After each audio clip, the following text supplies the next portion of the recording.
What's going on, guys? Welcome to another episode review of Bleach: Thousand Year Blood War. This is episode 29, and with me, as always, I have Blue Spade. Yeah. So after that, that cliffhanger in which Ichigo unintentionally ended up killing, well, quote unquote, killing the Soul King. Uh, all of a sudden, by the beginning of this episode, Ukitake decides to. I suppose he's sacrificing himself to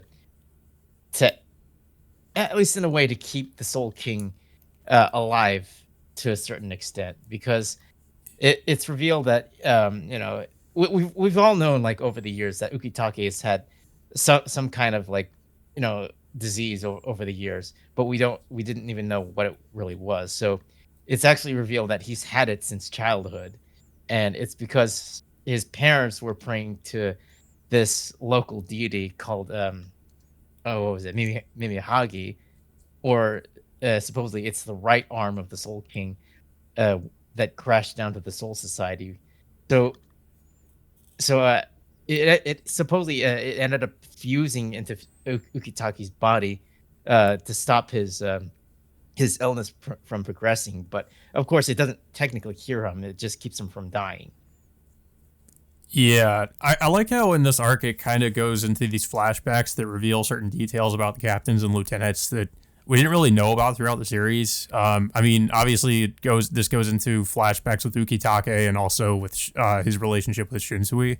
But yeah, I had no idea about. Of course, like you said, yeah, we knew throughout Bleach that Ukitake had like an illness, but we didn't really know all these like details about it, that he was basically saved from dying when he was a child from this local deity, and that it was actually connected to the Soul King. And it was also interesting just seeing the relationship that he had with Shinsui, I guess, when, in the past. And also seeing Yamamoto again, like a young version of Yamamoto, and some of the other characters. So it kind of cuts between that and also what's going on with Shinsui in the present, where, as we saw in the last episode, he was going to go down into Aizen's prison to make some kind of a deal with him, and we kind of see what happens with that in this episode.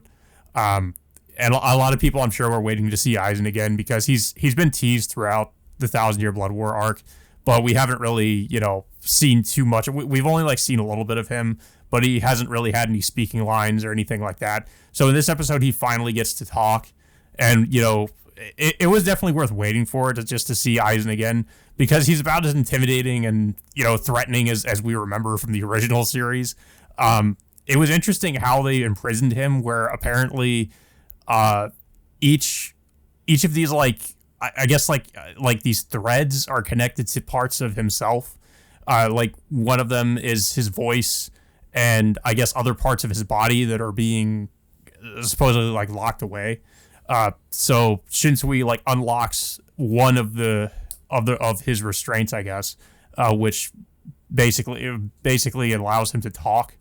But somehow he breaks free of his other restraints and is able to walk around. And then that's when we see that they're planning to basically like bring him back up into the Soul Society, but he's like, I guess, going to be tied to a chair. One of the people that comes with Shinsui tries to like rush over to Aizen and try to put him, I guess, get him to go into the chair, but then he gets his fingers cut off, and that's when Aizen's basically saying, like, I guess he used his spiritual pressure or something to just take off his fingers.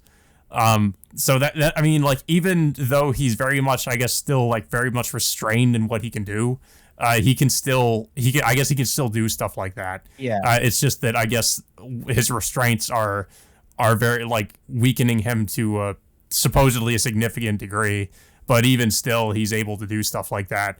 I'm still, like, I was kind of wondering throughout the episode if he still even is able to use stuff like, I mean, I don't think he still can, but I was wondering if he could still even use stuff like Kyoka Soigetsu to like mess with people and show them illusions, because I wasn't even sure if he really was like standing in front of Shinsui at some points, or if he was just showing him that or whatever, because you never know with Aizen if he's just messing with you or if he's actually like, telling you the truth. I mean, if you remember back in the first core in which Yuhabak was was asking Aizen to assist him in his battle against the Soul Society, of course Aizen refused, and then he used some kind of ability to tamper with Yuhabak's like sense of time, which allowed him to, well, to pretty much like lose a sense of time to at least like stop his attack on the Soul Society at that point. Yeah, it's like you've always kind of got to suspect, I guess, that Aizen might be deceiving you.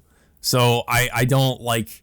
I think Shunsui is definitely taking doing something really risky by even trusting Aizen just a little bit, like or well, not I don't know, not so much trusting him, but even considering like allying with him. But I guess that just shows how desperate the situation in the Soul Society really is, that they have to go to Aizen to get, to get any kind of help.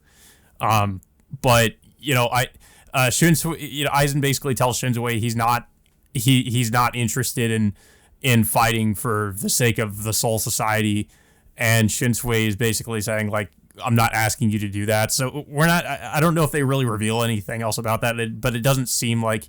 I'm kind of wondering exactly like what the terms of the deal is he's making with Aizen, because they don't really go much into that.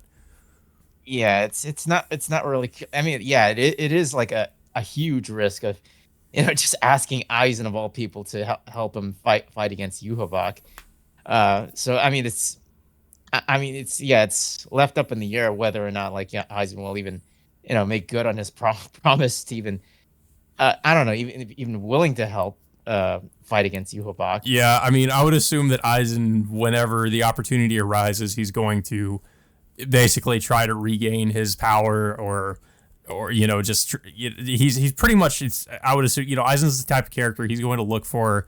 He might ally with the Soul Society or with Shunsui for the time being, but he's basically just biding his time until he can just stab him in the back again, probably. Yeah. So yeah, I mean, I wouldn't be surprised if that ends up happening. Yeah. So going back to Ukitake, like there were several details, including certain events that happened prior. As we knew before, Rukia became a lieutenant. We've known that Kaien Shiba was Ukitake's most recent lieutenant before he ended up dying, but he never. It's of course, it's revealed that he never really picked the new replacement after Kaien's death. He pretty much like it.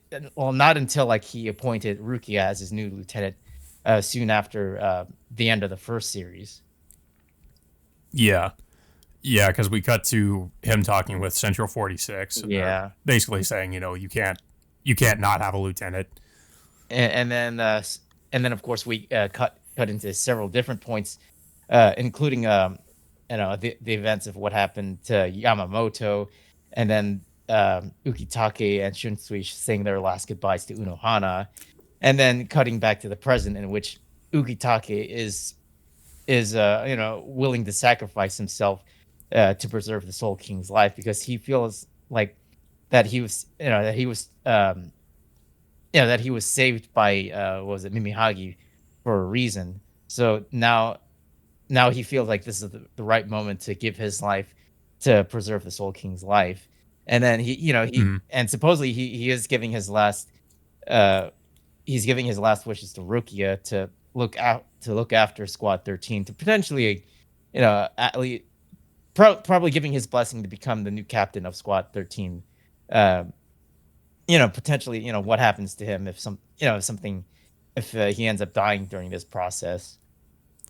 Yeah, which I'm assuming that might probably be the case. Yeah, I can't say I expected Ukitake to kind of go out like this, but I was remembering in the beginning of Thousand Year Blood War, I didn't really expect. I felt like characters like Izuru Kira, like he got killed off, and there it felt somewhat unceremoniously too, because he wasn't like a really important character, but he got killed off, and it seems like they just never really mentioned it again.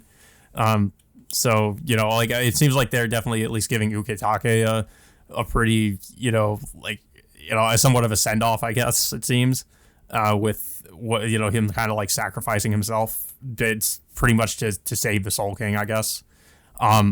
but also like we cut back to what's been happening with, after Ichigo just cut the Soul King in half.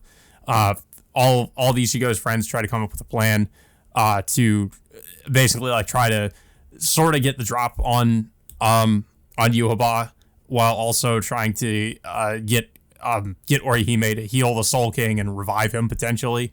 Which I was thinking, like, I mean, the Soul King supposedly is dead, or I guess he's dying.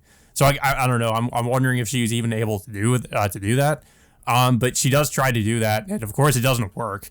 The Soul King is still is about to, supposedly is about to die. But of course, just right before that happens, the deity that was contained within Ukitake comes up to basically like, sort of like save the Soul King in the last moment, which Yuhaba somehow did not foresee with his foresight. Yeah. So, and then that's pretty much where we leave off on the episode. Which, yeah, it is. I did like, how they finally explored Ukitaki's backstory for the first time after all these years. I mean, yeah, like I mentioned before, we've always known that Ukitaki's had some kind of like illness over the years, but we didn't know like the full details of it until like right now.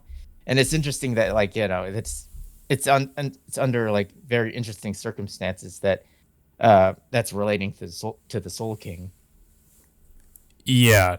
I mean, I thought, yeah, I agree. I thought it was a really good episode. I didn't really expect them to. I mean, of course, as we know, Ukitake's not really been that involved so far in the arc, and I guess the whole time he's been praying to the Rukon district deity that saved his life, and he's like, I guess, preparing for that moment when he would have to save the Soul King.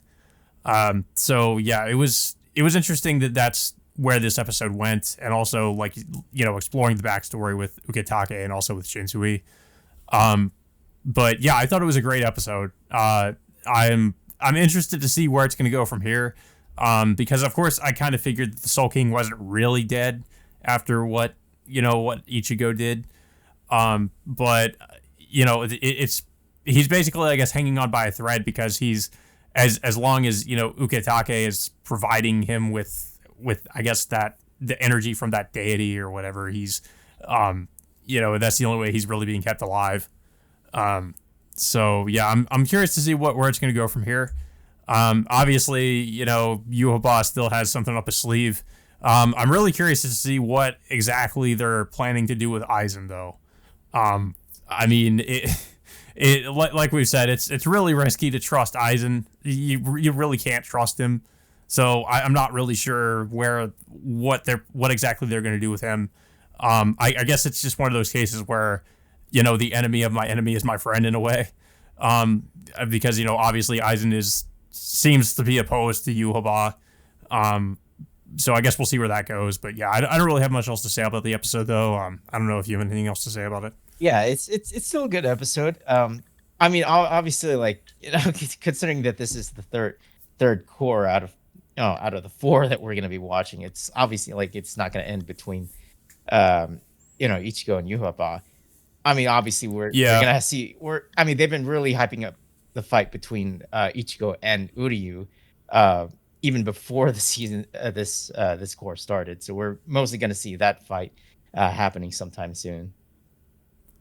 Yeah, I mean, we still have yet to see the the Stern Ritter really come and provide any kind of assistance for Yuhaba. So I expect that they're going to come in at some point, and we're going to have that confrontation probably with Ichigo and Uryu. Mm-hmm. But yeah, guys, so that all being said, until next time, we will see you all later.